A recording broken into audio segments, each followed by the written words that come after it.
Welcome to WorkshopLive TV with your host, Dan Hofmann, featuring Monk's Gig Bag and select WorkshopLive artists.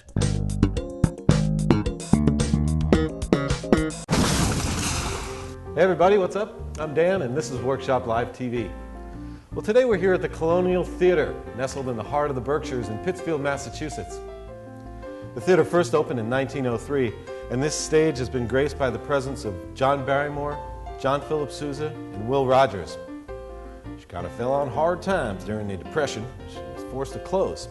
And in the 50s, they actually walled this place up and turned it into retail shops. But fortunately now, she's been restored to her own majestic self, and we're going to get a tour in just a little bit. But right now, let's check out what else is coming up at WorkshopLive TV.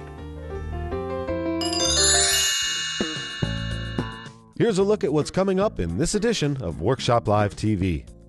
First, we'll settle down in the green room and talk with Emmy Award Winning songwriter Jeff Bihlman. He'll let us in on some secrets to making it in the music biz. Next, we'll chat with the Colonial Theatre's head honcho David Fleming and hear how the Colonial searches the world and its own backyard for top quality acts. Then it's off to the gig bag, where Sir Monk teaches us the science of sound. We'll meet the Colonial Theatre's David Chapman and learn more about what went into the renovation of the Colonial Theatre.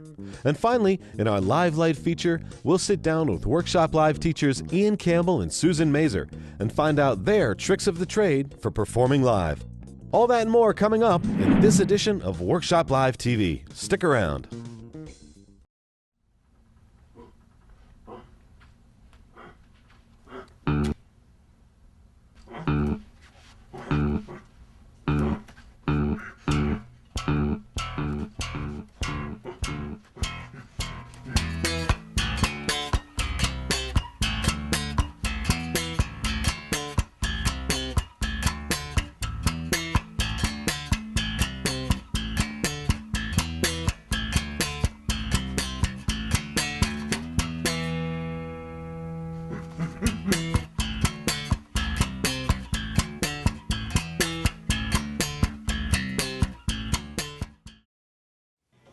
The Colonial Theatre reopened in 2006, and our WorkshopLive musicians wasted no time in christening her with some hot rock, cool jazz, and sweet harmonies.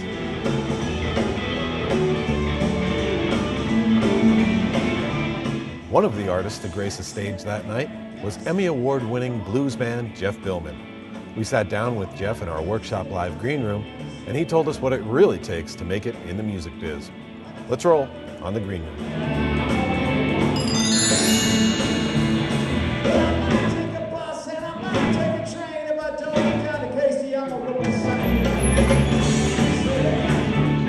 It's pretty hard to be a musician and be good at it and get paid for it.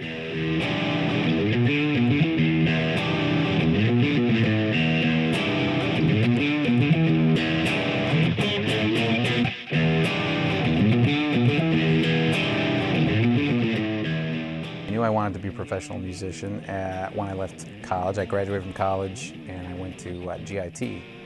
And that's when I knew, that's what I wanted to do. However, that's a long, hard road, I can tell you.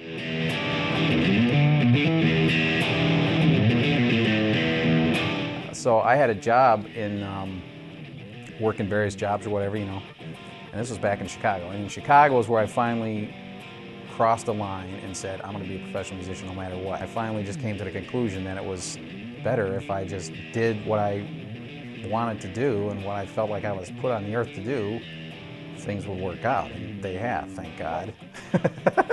Or, it's a constant work in progress, let's put it that way. You have to get in a working band and make it fly that way, I can tell you right now that 9/10 of the times that that's going to happen, it's going to be a cover band, and it's going to be a band that's working around town playing other people's music. But you work your own music in, you do what you can, and you sell your own record. You have to become a little bit of a business person. If you're not ready to go down the business person road, then it's going to be even harder.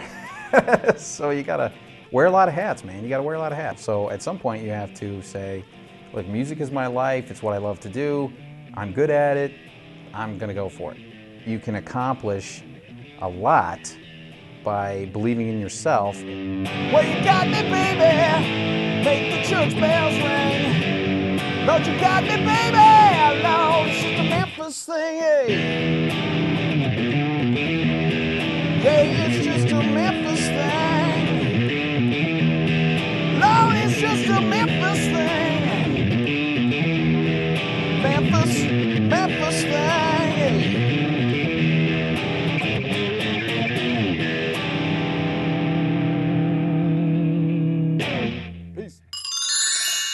And peace to you, Mr. Bihlman.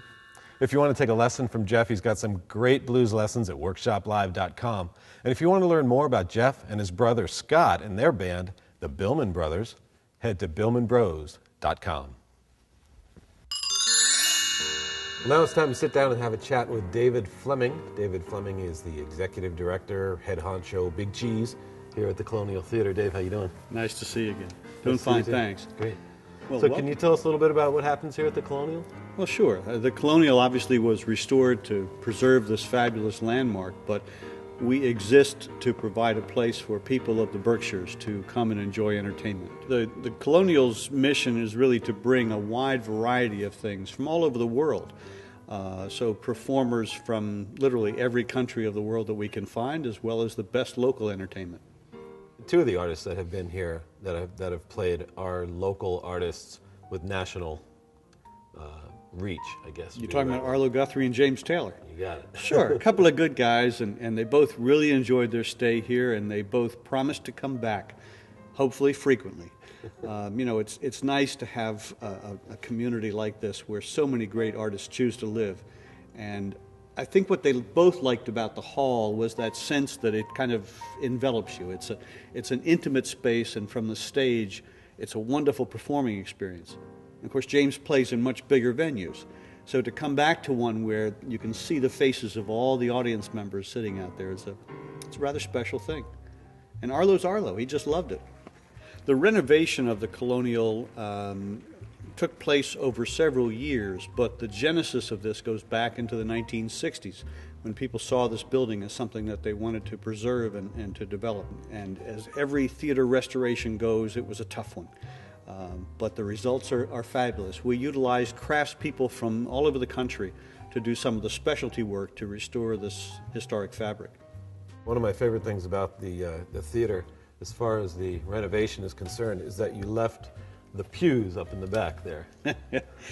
The pew seating in the gallery is one that sparks great controversy. It's a thing that historic preservationists just love us for, and audience members are not entirely sure. But they really are wonderfully comfortable seats, and it's a great place to see the programs.